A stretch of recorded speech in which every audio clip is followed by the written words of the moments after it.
Hi. Hello. Hi. It's us. Hi, hello, howdy, everybody. MisterHella here. I'm with Tom Rose with On Hiatus. Hello. It is I. And we're going to get into some questions. Hey. It's been a long time since I've done an interview, so excuse the rust, but we're just gonna talk.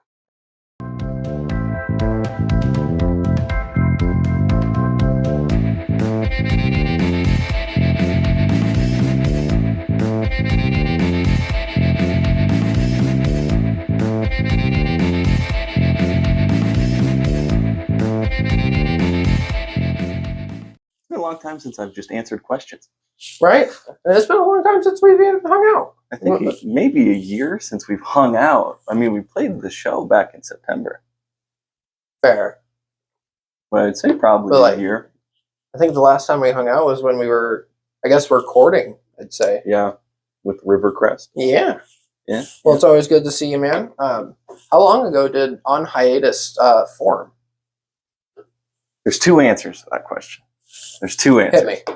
So there's technically the original formation was in 2016 when I was still in high school. Matt graduated. Yeah, it was 2016. Matt graduated a year before and his band broke up. Stupid. Really good band. Check them out. They're on Bandcamp and everything. They have like an album and 2 EPs. Really good material. Especially for the fact that he was 12 years old. No. 13, 14 until on Bandcamp, 18. I'll link it. It's fucking, that shit is really good. Oh, yeah. And the original drummer, Wally, brought me in. And we practiced for like a month and then never went anywhere. Because as most bands do. Yeah, because Matt was going through personal life stuff. Right. Had a girlfriend and there was interference and whatever. It is what it is. Yeah. And then in 2017, me and him talked together again and decided we wanted to do music together and started it back up. And then eventually it became On Hiatus. And where did the name come from? So I was at Wally's house in January of 2018. We were watching this movie called Fangirl. Have you ever heard of it? I don't believe I have. It's not a good movie. It's not great. That might be why. It's not good and it's not great. The whole premise is Alex Gaskarth of All Time Low is the main character, and this girl is fangirling over him. That's the premise. It's so cringy. It's so cringy. And there was a line in the movie where it said, a character came in the room and they said, All Time Low, On Hiatus, and Fall Out Boy are coming to town. And I'm like, there's a band called On Hiatus? That's a cool fucking name. Couldn't find it. So I said, that's it. There's the name. So I thought it was funny. So then they say our name in the movie of, well, a shit movie. Hey, anybody looking back will be like, hey, I wonder if these bands are still a thing, you know? Yeah, right? There You see this horrible, horrible movie and you laugh to yourself. But that's where I heard it. We were watching it and I heard it and I said, that's it. That's what we have to call ourselves. All right. And so I dug my heels in and no one argued with me. And so then when you guys started out, it was just you, Matt, and then Wally? Yes. Yeah. There's 3 of us. Yeah, it was just 3 of us. And then we recorded, me and Matt wrote everything ourselves. Wally came in later. Me and Matt wrote first all 3 of the songs that are on the original EP in Crossroads, about in that first month and a half as a band. And then Matt was like, I'm tired of looking for a drummer. Let's just call Wally. And I was like, all right, call Wally, get him in here. And then fortunately, he became our drummer and helped us fill the sound that we needed. And who are the current members? So currently, we have 2 guitarists now instead of just the one. We have Jared from More Cheese and Americature. Oh, yeah. Amazing guitarist. Very original. You ever seen enough props? Have you watched him drum? Yeah. It's terrifying. It's terrifying. Oh, he's It's good. amazing. It's like he's great. you watch him and you're like, oh man, he's hitting notes that this is crazy. It's a show. Man is a showman. Exactly, no matter what instrument. Oh my God, he's a showman and an amazing writer. You can't say enough things about good things about Jared. His Americature stuff is really good. He's very, very, very original. Very original. I love it. More Cheese is amazing. Very do-it-yourself kind of guy. Oh my God. And he does it well for what he's doing. And especially for the punk scene in Des Moines. It needed that. It needed that life. Then we also have Shadow, the other guitarist. Amazing guitarist. Runs circles around me and Jared. Sorry, Jared. No, he's a talented guy. He's so good, so good. He was. Have you ever heard his band from high school? I believe when we started Rivergrass, I believe you showed me just Project a little bit of Atlantis. Plug. Yeah. Project Atlantis. That was some good stuff. He did The Limiting Factor, and now Rivercrest, as we were just talking about. He's in that group. Hopefully they get music out soon. I'm rooting for him. Yeah. I'm rooting for him. I heard that they were getting some stuff recorded. Is that correct? To my knowledge, yes. Okay. Yes. So it's in the works. Be on the lookout. I know they have a full band now. So good for them. Right. Good they got the drummer and the vocalist now. Yeah. That's good. Yeah. Oh, wow. I don't know I've met him. why I remember. I never met him, but it was one of those weird things that I had other friends who knew him and were like, that's my drinking buddy from the bar. How'd you meet him? And I'm like, I don't know. There's only 203,000 people in Des Moines. Yeah. You're bound to meet him. It's a big but small place. It is. Especially, I mean, like, if you have like a certain friend group, you're bound to run into them in the places that you go. Oh yeah. Yeah. You'll always, there's always someone, you're always one person away from knowing anyone. Yeah. I mean, it's not really, there's not much to do in this state, let alone this city, so it's good to know. Yeah. And our final member is Jonah. I've known him since high school. He's brand new to the music scene and everything. Never been in a band before. This is his first time. Still figuring it out. We're rooting for him. Yeah, we've all been there. Yeah. He's good. I like him. I think I tried out for East Madison twice before I got in. So, like, the first time I tried out, I'd never, like, done anything like that. Like, heavy metal-wise, so. And they already had all of their songs and how they wanted them, but they didn't have any recordings of how they wanted them. They had recordings, but not of how they wanted them. You know? I know. But once you, like, figure out, okay, well, what they want, and then practice. Yeah. That's how I felt with AOD. I just kept practicing, and then I did somehow still in it. Yeah, you managed that. That was, in my opinion, that was a fun time. Oh yeah. Love those guys. Love Alec. I mean, there's so many different levels to the music scene. Like in my opinion, Alec is way more of like the serious type. He's very business side. Like trust me, he's had all his fun. I feel like now he's just like he's focused. Yeah, you know? he's over the fun, and he's like, no, I want to do it right. Right. I want to do it. Sure. I want everyone to go up. I want everyone to have their.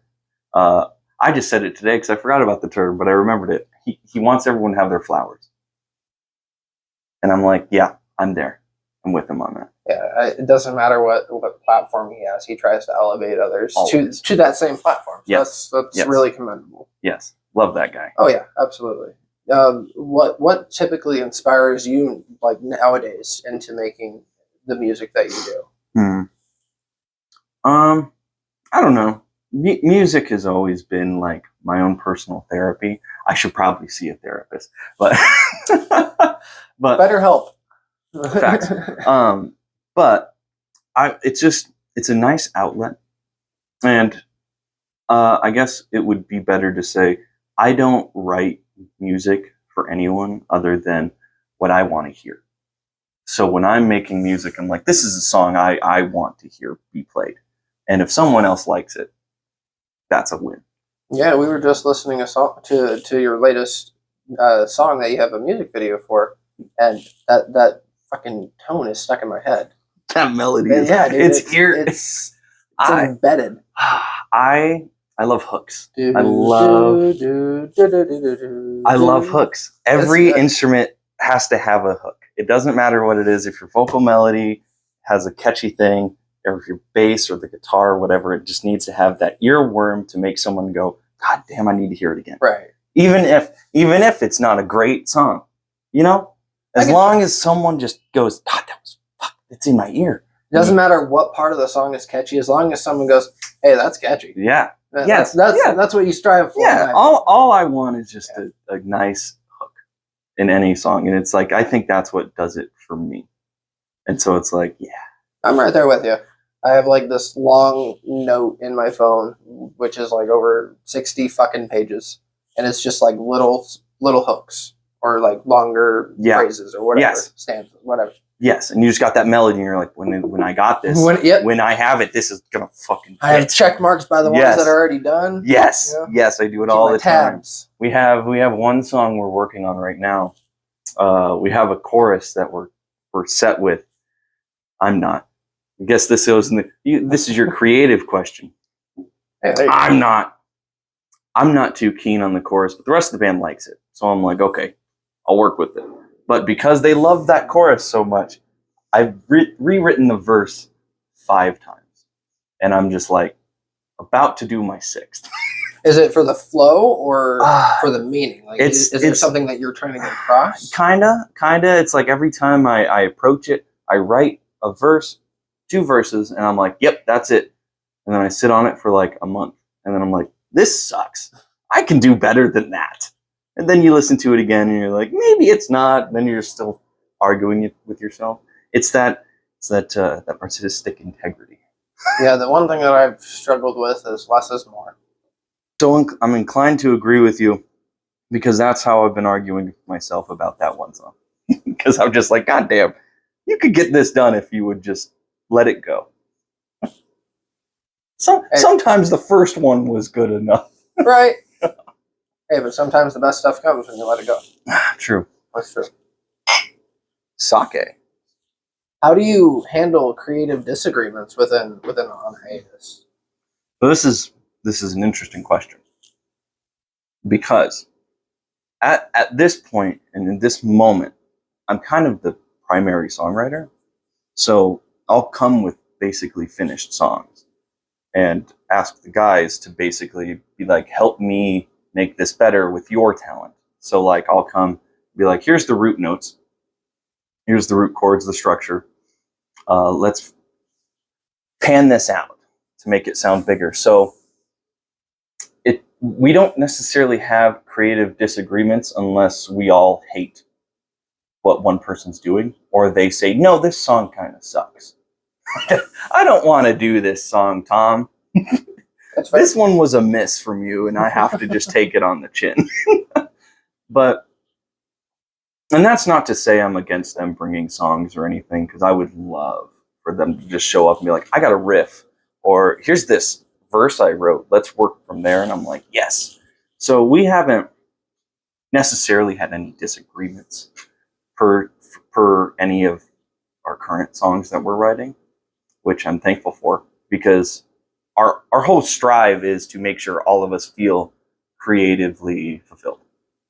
So like, I'm never going to shoot down an idea unless we all go, no, I don't think it'll work, but we'll try it.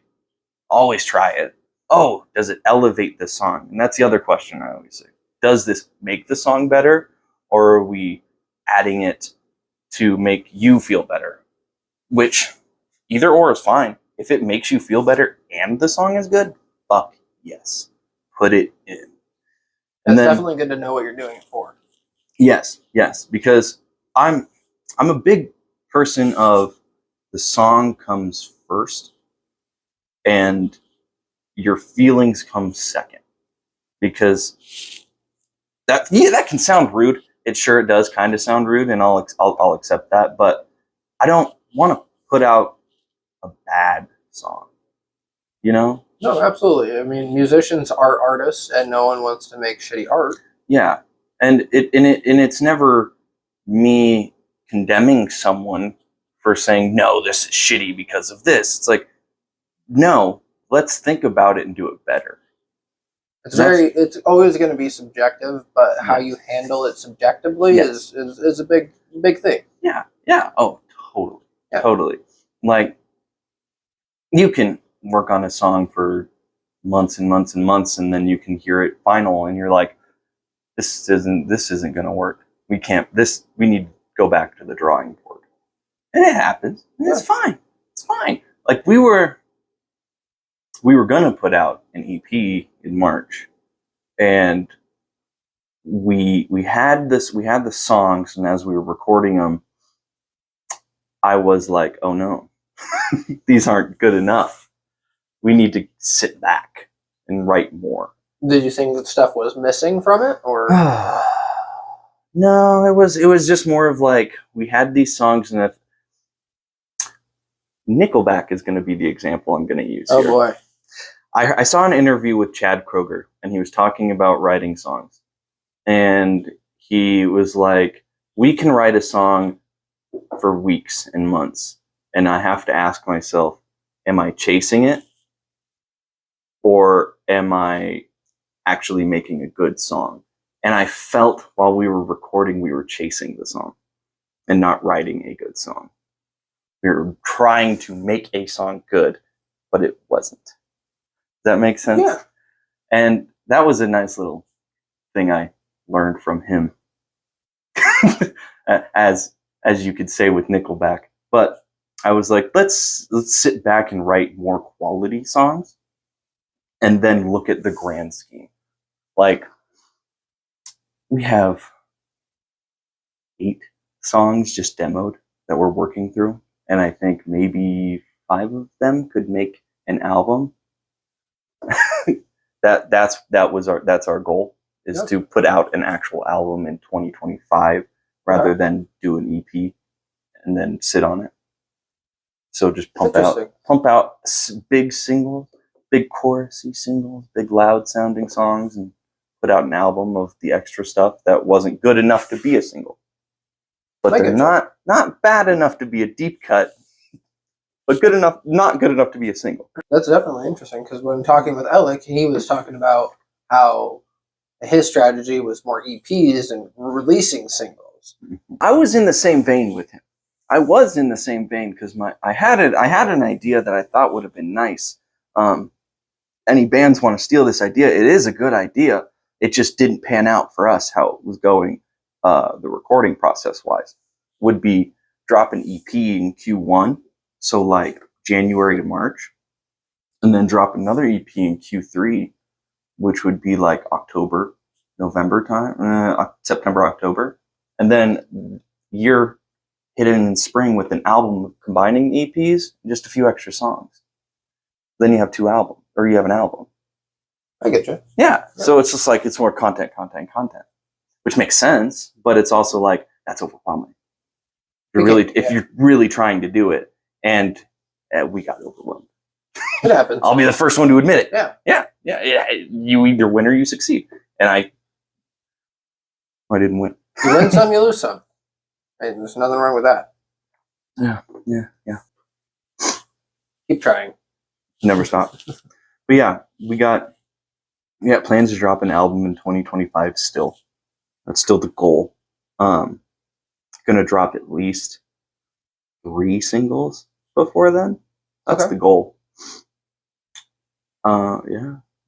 We're gonna what we are gonna do. What's that? We are gonna re-record the first EP. That we dropped in 2020, because it'll be the 5-year anniversary in 25. That'll be awesome. Yeah, so we're gonna redo those for a higher quality mix. Unfortunately, we won't have Matt's vocal on them, which is rough. But I think having a nice quality mix of his own lyrics would be nice to hear. Yeah. So at the start of 2023 is when you guys had originally lost Matt. Yes. Matt Hull was a part of On Hiatus, and just to bring some more light to the situation, what was your fondest memories, either in the band or just with Matt away from the band? My fondest memories is always the same thing of he was one of those guys that was a child at heart, and it was so amazing. just to be around and watch the awe in his eyes at all times. No matter what the failure was around us, he always had a way of pointing out the fun and making things fun. And that's the one thing I'll always take away, is that no matter how sad, depressed, or fucked up any situation was, the dude always made sure you smiled, laughed. And that's my favorite memory of him. I can't name a specific one because the whole thing I look back on is, God damn, I wish he was here to make me laugh. Yeah. He was so good. Such a good lyricist, such a good writer. Yeah. Oh, man. You know, I don't know if you listened to the album when we put it out. Almost all of those vocal takes that are his are demos. They sound so fucking good. I'm so upset that he was that talented. Yeah, I know. It was like, God damn, I wish I had that. I know when we first started talking, you shared me like your guys' first album that you had created, and you were like, it was when we were talking about Rivercrest, and you were saying that it was going to be a little bit different than this, but you're just giving me a feel for it. Mm-hmm. And with losing Matt, did that change your guys' approach to making music? Yes and no. It took away a lot of the more emo and alternative side of us, because I'm a very pop and punk writer. Matt was very post-hardcore punk and just hard rock as well. So it was he was very good at dissonant chords, unlike me. He was very, really interesting and intricate song structure that we don't have as much because I'm a very pop-oriented writer. And so it took away a lot of that, which I would like to keep more of, but it's just more of learning to write in that style again. Yeah. And also just the weird melodies and lyrical flow he would do. It was just so organic, and how the dude was, he could just come off the dome with anything. Like it was insane to watch it. Like I wish more people could have experienced that, because it was almost magical every time, because you'd write a new song with him and then he'd just come up on the mic and spit something, and you're just like, well, there's the hook of the song. Well, there's the song. Okay. Thought I was going to write the words. Like it's just, it was the quickness and just the edge that he had with writing was so. And we won't have it for a while, but I think we'll bring something back. There's a lot of there's 2 songs that he wrote that we didn't put on the Nothing's Permanent album, because I didn't like the vocal takes that he left, and the song wasn't good enough to put out, that we're gonna sit down as a band and work through and release those with the second album as well. I think one of those will probably be a single.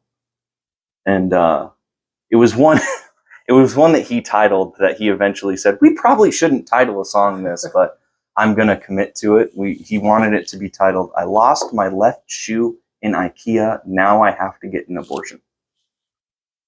All right. It has absolutely nothing to do with the song, but you're a sucker for those kind of titles. Oh, too. I am. Yeah. I love I love long song titles. It just makes you smile, because you're just like, I don't know what this is going to be about, but it has to be interesting. Yeah. And usually those are like the best kind of songs, or like hidden gems. Like always. Like I slept with somebody in Fall Out Boy once, and all I got was the song written about me. Beautiful title. Right. There's also just weird ones, like Asking Alexandria is a Candlelight Dinner with Inamorta. Oh, yeah. It's just random, weird Yeah. things that pertain nothing to the song, really. I hope I get this title right. It's another Fall Out Boy title, and it was, I'm like a lawyer with the way I'm always getting you off. Beautiful. Yeah. It's dumb. Absolutely That's dumb. another talent all on its own right there. It is. Coming up It with is. these titles right there. Oh my god, yeah. They're geniuses. I won't stay on the subject too long just because, it's heavy. We'll keep it You light. can. But what advice would you give to other bands that have lost members, or what would you say in some form of like advice to other people that are going through that? It's okay. Okay. Was my decision to continue the band the right one? Who knows? Who knows? It's entirely what you feel is right. My thought process was, me and Matt created this, and if anything, I want his message to stay alive. And if I stop, then that would be a disservice to my best friend. So why wouldn't I continue? But now there's also the other subject of maybe it's too hard to play the music. And it was hard for me. Like, we played January 19th and I almost cried while playing Submerged on stage, our very first song, because it was a year since he passed. Yeah. At that, not that exact day, but the next day. But it's really just, are you going to be happy? Is this right for you who's grieving? Is this what you want? I wanted to continue. I wanted people to know my best friend's life. And that's why I did it. Running in circles. It's entirely just what you feel is right. Hey, half the thing with music is following your heart. So. Yeah. I just believe it was the right thing to do. There was some people who didn't agree, and that's totally fine. It's totally fine. I understand. I still talk to his mother. I don't talk to his father as much. I probably should. But they're lovely people. I love them. Sometimes you don't realize that you need to speak to someone until you say it out loud, I do think about it a lot. I think about it like every other week. I'm like, I should just message him, and then I don't. But maybe I should change that. Hey, I'm sorry, Dan. The other. I'm sorry, Dan. I'll talk to you. I'll come see you. You deserve it. And so in regards to the song titles, the most recent song that you guys recently did a music video for, what was that called again? I don't want to heal. I want them to know what it felt like. Yeah. I wish we never died. Sorry. It's had two titles, and I had to remember which one was the correct one, because we just talked together and we're like, what song is it? Oh, I Don't Want to Heal. And we stopped there. So I had to remember the title. But yeah. Super catchy. And talk more about filming that music video. Was it filmed here? It was filmed here. It was filmed here. Okay. It was filmed here in my house. We cleaned out my entire family room to have that done. The thought process on the video was, because it's a faux pas love song. It's not about anyone other than myself. I'm talking to myself. If the real song is me talking to myself. Gotcha. And because I wrote it in 2022 when On Hiatus took a break, because me and Matt were headbutting. We needed to separate from each other just to get a breath of fresh air. And I wrote it. Ideas flowing kind of thing. Yeah. I wrote it then, and it was about that, and just self-reflection on what's right, what's good, what I need to do, and wrote it about that. So then the thought process for the video, because it was the faux pas love song, thought it'd be funny to have Cupid kill us. And so we had Cupid kill us one by one in the video. And who was that in the video? That was my friend Riley. Riley? That was my childhood friend Riley. I met him in middle school. Riley was a fucking trooper, because if you guys watch the video, it's in the dead Iowa winter. What was the temperature when you guys were filming that? It was about 10 degrees. Yeah. 10. It was single digits, maybe double digits. He was outside in a toga, and he deserved it. There's only like one takes for certain scenes on that video. It's just too damn cold. My death scene was one take. It was one take. I said one take. We don't have a second. Jared's death scene was pretty gnarly too. He slid. He slid on the. That was Shadow. That was Shadow. Oh, that was Shadow. That was Shadow. Jared was in the sink. He was drowned. Shit. No, they even got the drowning scene. There's a drowning scene with his face in the water. I completely spaced that out. No, you're right. It was just filmed from a distance. It looked like Jared for a second. No, it was Shadow. It was Shadow. Shadow fucking he did. Baseball slide. I didn't watch him film that. We were in here just talking and drinking while we were waiting for the scenes to be done. I would have paid money to watch that. And he came back just covered, and I was like, "What the fuck did you do? What did you do?" He was like, "I slid in the ground, man.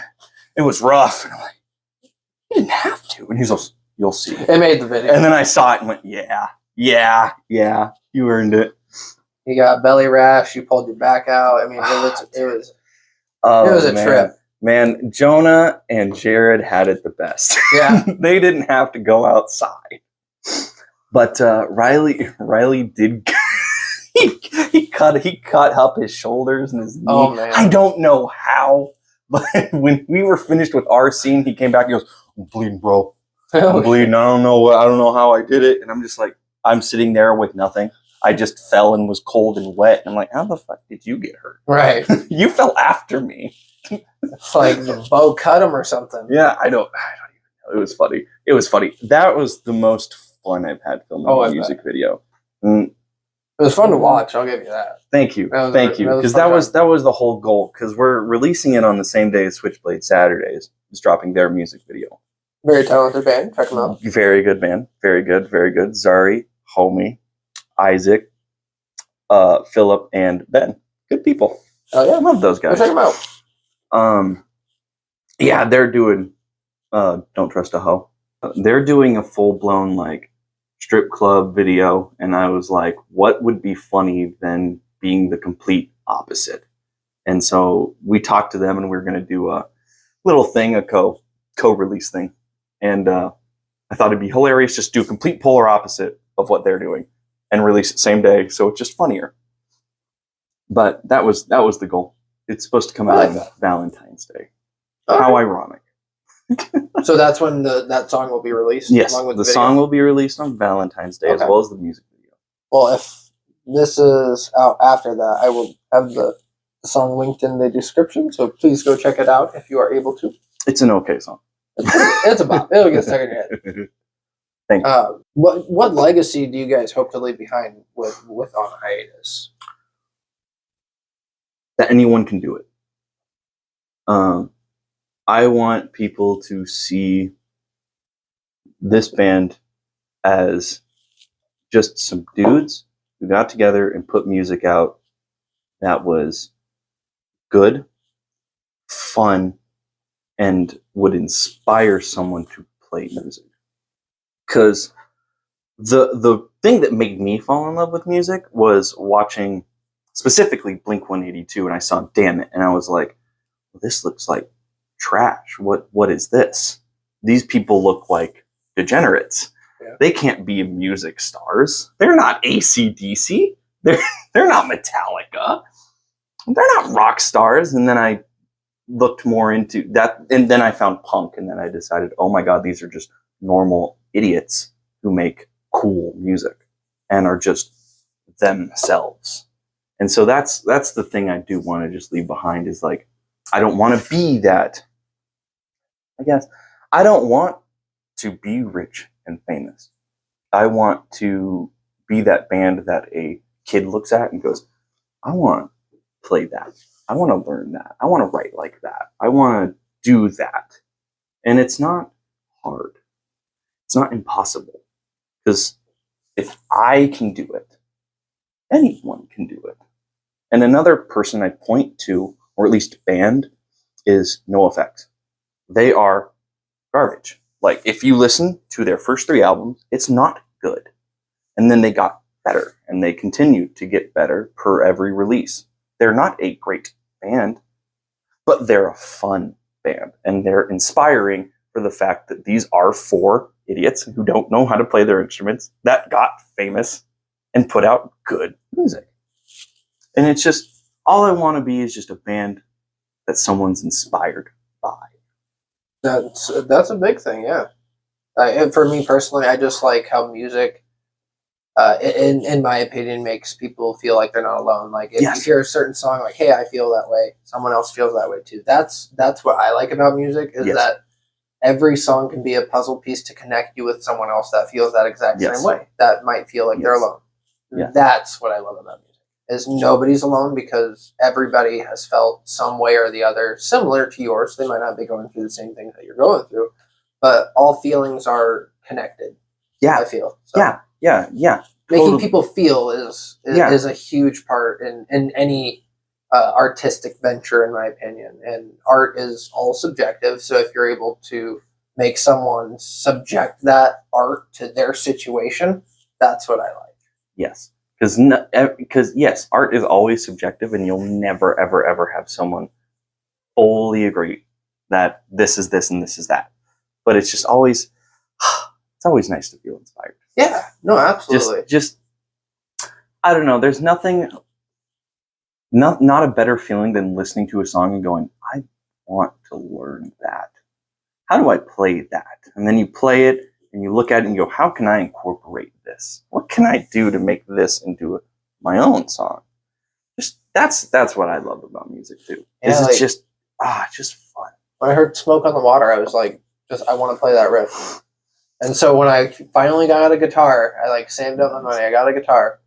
That's the first thing I learned to play was "Smoke on the Water." Man, and I didn't know how to do it with power chords, so I eased myself into that. I think my first song I learned on guitar was a Queens of the Stone Age song. I don't remember. It was off Songs of the Deaf, but no one knows. That was the song. Okay. No one knows. That was the first song I made. Yeah. I don't like Queens of the Stone Age. Let's just clear that real quick. Okay. I don't like them, but that was the first song I learned, because I went, that's easy. Right. I can comprehend that. For me, when I started listening to music that I liked more like the metalcore style when I was in high school, Not the American Average by Asking Alexandria. Good I was song. I want to learn that. I learned to scream from that song. Same. It's an amazing song to learn to scream. The dynamics in there are insane. Absolutely. He has such good singing. The highs on the singing is good, and then he has a dynamic in the scream to teach you. It really helped me replicate what he was sounding like and try and mimic. That's the word. Try and mimic his vocals. That's a perfect song to do it. The first Asking Alexandria album, from a screaming standpoint, very, very good album to try and mimic, to learn how to scream. Because for me, I started with lows. A lot of people start with highs. I started with lows, so doing highs was harder for me to learn. But I guess listening more to Asking and Of Mice and Men, kind of, that's where my highs started to get a little bit better. Story of Farce was so good. That album was so good. That album is actually shit on a lot. I know. I remember when it came out, and the entire fan base was just like, "What is this trash?" He's singing, and it's like, I love it. Restoring Force. That was so good. So good. The Flood was good. Cold War wasn't that great. I still like Cold War. Yeah, I thought it was fine. But comparing it to I think it took them 4 years to put that out. Cold War was the last album with Pain. That was the last. That's the one. That fucking song. Oh, that was a good song. That was a good song. That was a really good song. I saw it when they opened for Slipknot here. Oh, that was so good. Marilyn Manson sucked, but he's not that great. I know. I was just more disappointed that I had to sit through an hour of Marilyn Manson to hear Beautiful People once, and then I'm like, all right, okay. I like Beautiful People, Blank and White. Do you like his cover? Sweet Dreams. Yeah, that's a good one. That's probably that, and Beautiful People is probably my favorite. That song's so worn on me now. What, I'm tired. Yeah, no. Sweet Dreams. Yeah, the Marilyn Manson cover. I used to like it more, and now that I'm hearing the Rhythmatics, I think Rhythmatics, their version, their original. I only. It's a pretty song. It's a Yeah, very beautiful song. really good song. I mean, Marilyn Manson did not bad I doing mean, they it, but I'm popped just off with that song. That's what made them like blow Yeah. up. Have you listened to that album? Oh yeah, That Marilyn Manson album? I used to be a little bit into Marilyn, but I mainly just got into it for like the songs that I did like. Yeah. Same. I wanted to like Marilyn because I just wanted to be edgy, but I couldn't do it. This is a new shit. I also like that one. Oh yeah, that song's alright. That song's alright. Marilyn Manson's just one of those guys. Yeah. One of those guys. But I'm going to derail and I'm going to talk shit about AA really quick.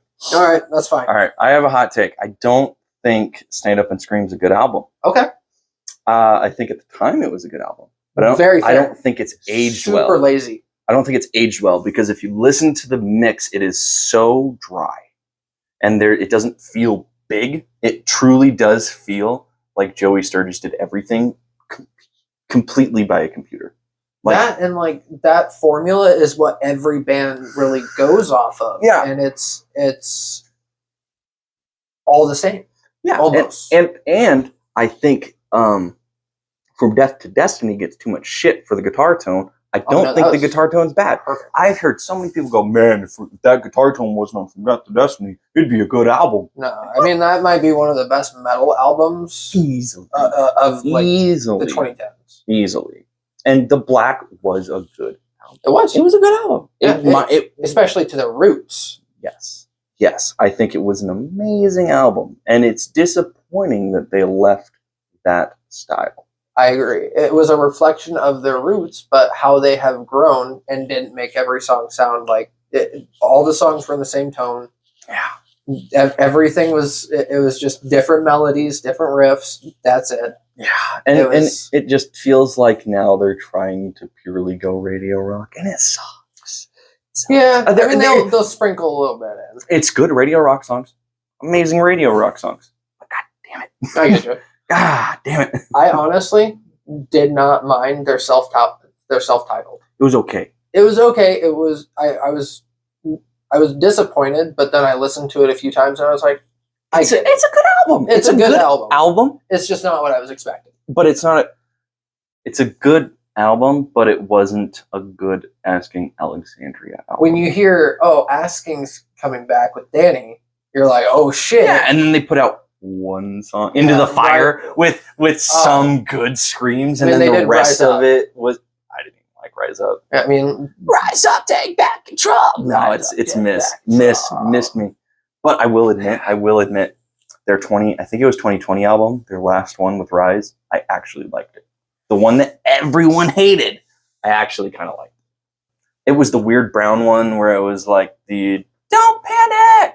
Yes, that album. Like a House on Fire. That was a good one. Yes.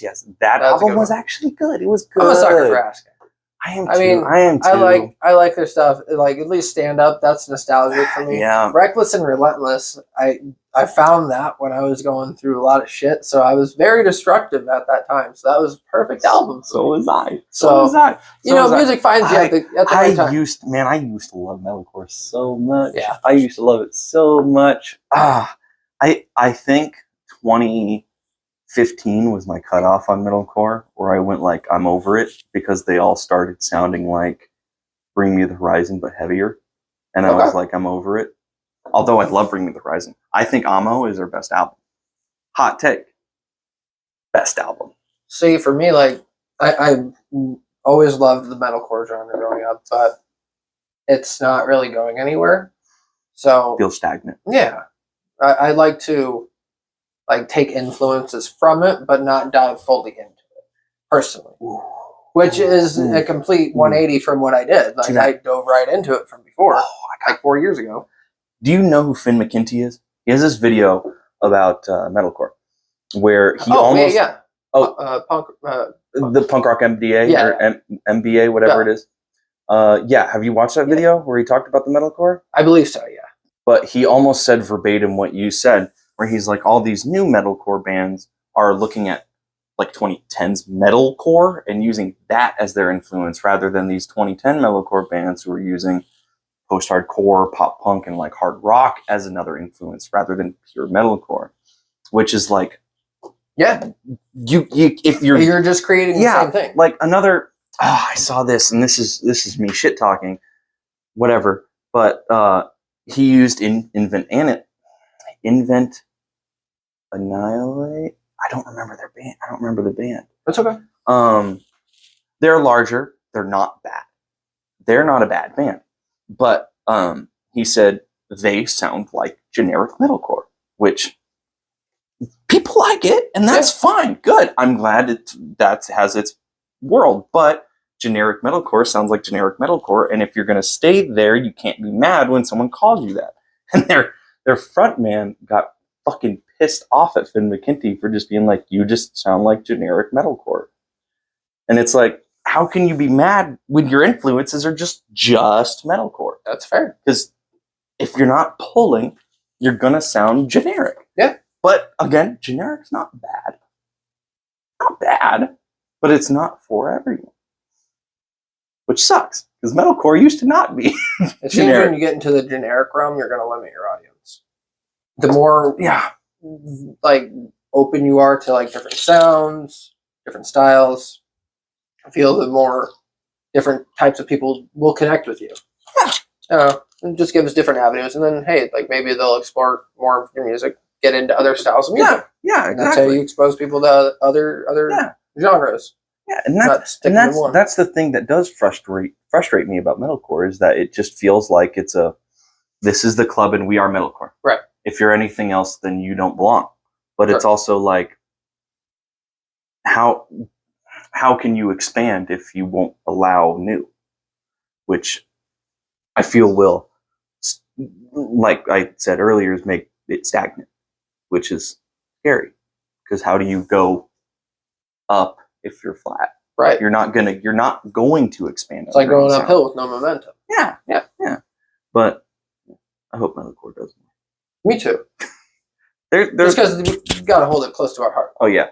But, as much as I love punk, I still have a soft spot for metalcore. Like I still have a soft spot for like metalcore and post-hardcore. Like Scary Kids, Scaring Kids was like how I got more into like this style of music that I make now. Good band. Oh yeah, absolutely. I mean, they're making newer stuff. It's okay. It's okay. It's just a little bit more industrial. It's like new Attack. Okay. Yeah. It's like, it's fine. You can tell that it's not as raw. That's what I liked about the older Scary Kids, Scaring Kids, at least with like the City Sleeps in Flames album. Good album. Oh man, like the vocals, you could hear the raw power. They have one song, I can't remember the title. It's amazing. I heard it once and I went, that's a crazy melody. I need to steal that. I never did, but it's on my list. Oh, they have a lot of those. Like it might have been the second song on the album. I don't remember, but you left me at the altar. It might have been that one. Oh, really? It might have been. Oh, man. That one's got the good, like heavy synth. Heavy synth. So it's really good. Really good. But I won't keep you up too much longer. But I do got one more question that I ask everybody. Only one? One more. How do you measure success as a band, personally, to you?